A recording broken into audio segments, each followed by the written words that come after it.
Let's rank the 10 best players remaining in March Madness. And I do have some honorable mentions. If I made this a top 15 list, there would be a million, like you could get 4 Illinois players on here, but it's a top 10 list. So there's only one Illinois player on here. Honorable mentions to Stojakovic, Kylan Boswell, David Mirakovic, and Morez Johnson of Michigan. Those are the next 4 players off this list. And Morez Johnson would probably be the 11th player. But I do think Elliot Cadeau is more impactful to Michigan than Morez Johnson is. And hear me out, okay? I think Elliot Cadeau has gotten incredibly underappreciated.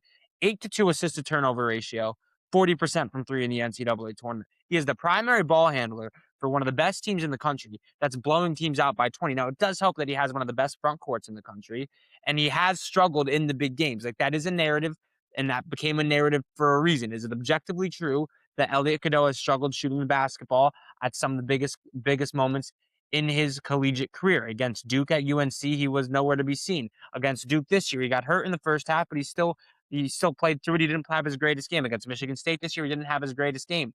Against Purdue in the Big Ten championship, he couldn't shoot the ball well, but he had 10 turnovers.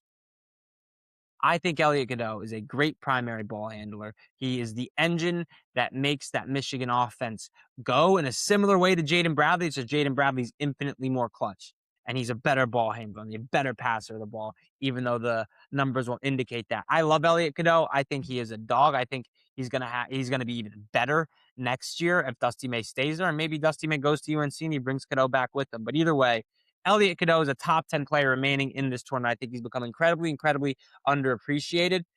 And I wouldn't be mad at you if you put Merk or Mirikovic, I'm butchering his name, or Stojakovic or Morez Johnson above him. And literally the next 3 guys, the next 4 guys, Stojakovic, Mirkovic, Boswell, Morez Johnson. So 3 Illinois players. That's how good this Illinois team is. And you could argue one of the Ivisic twins in there as well. But I think Elliot Cadeau is incredibly underrated. And the reason I left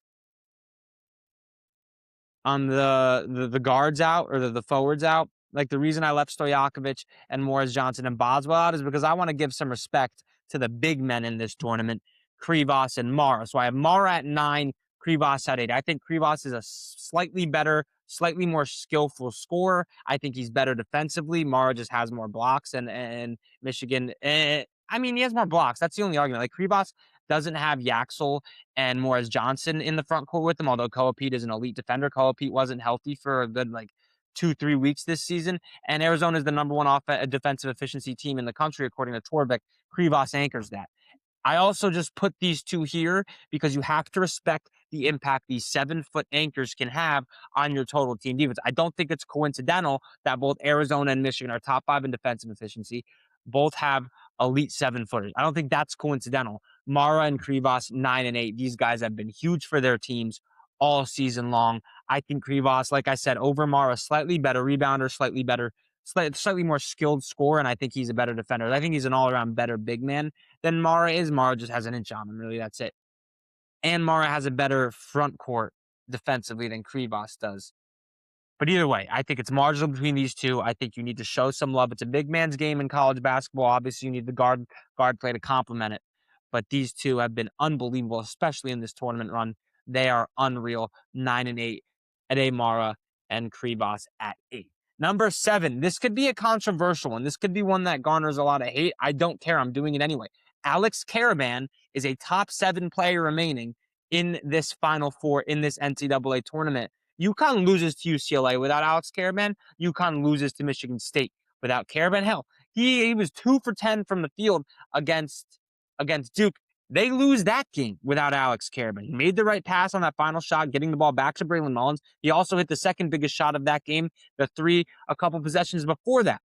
Alex Karaban is also 100% from the free throw line in March Madness.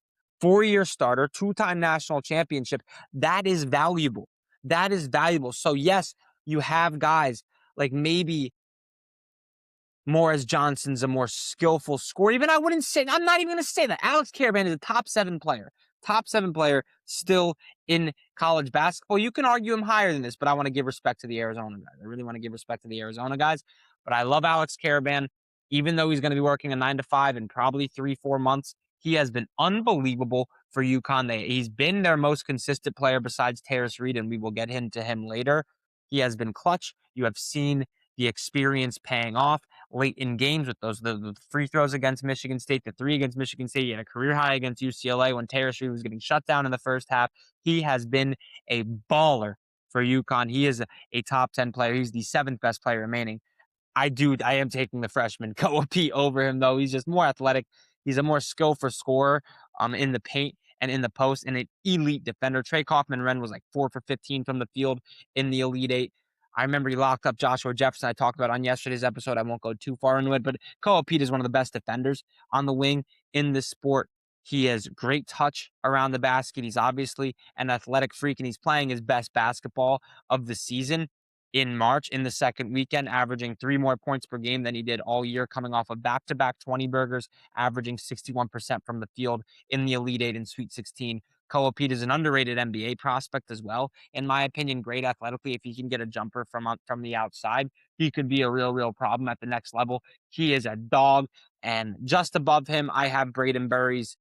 What Braden Burries is doing in the NCAA tournament is unbelievable. He's 57% from the field, 68% from 3, and 82% from the line.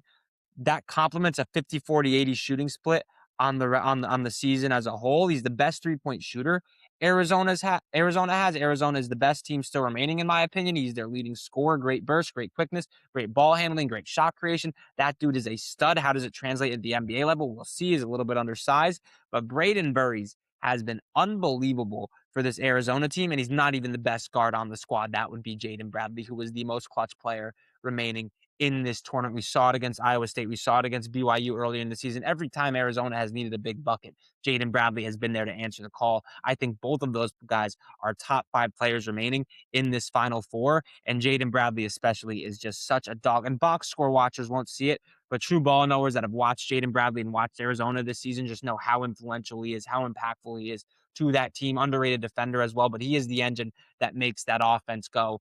Great ball handler, the 2nd best ball handler remaining in this tournament. Keaton Wagler is just a dog, chat. Keaton Wagler is the best guard left in this tournament. Elite ball handler, really good size, underrated defender. He's taking up his rebounding a little bit too in the tournament. He's shooting 40% from 3. He had 25 against Iowa to send his team to the Final Four. The dude is a stone cold killer. If he is hitting his shots, he is unstoppable. He's also a fantastic passer. He's the best playmaker left in this tournament, him or Cadeau, but I would lean Keaton Wagler. But even though Cadeau has higher assist rates, I don't care. He's the best guard in the tournament. He impacts the game in more ways than just his scoring, and he is a terrific scorer. I love Keaton Wagler. I think he is a dog. He's just not as good as Terrace Reed at 2, and then Yaxel obviously at 1. It's a big man's game, and Terrace Reed has looked unstoppable at times in this tournament. Obviously against Furman, he had like 25 rebounds, whatever it was. Second half against Duke, Terrace Reed took over that game. I mean, he's averaging 21 and 13 in the tournament. He scored less than 20 just once. He's 60% from the field. He had 4 blocks against Duke as well, so he's getting stuck in on the defensive side of the ball.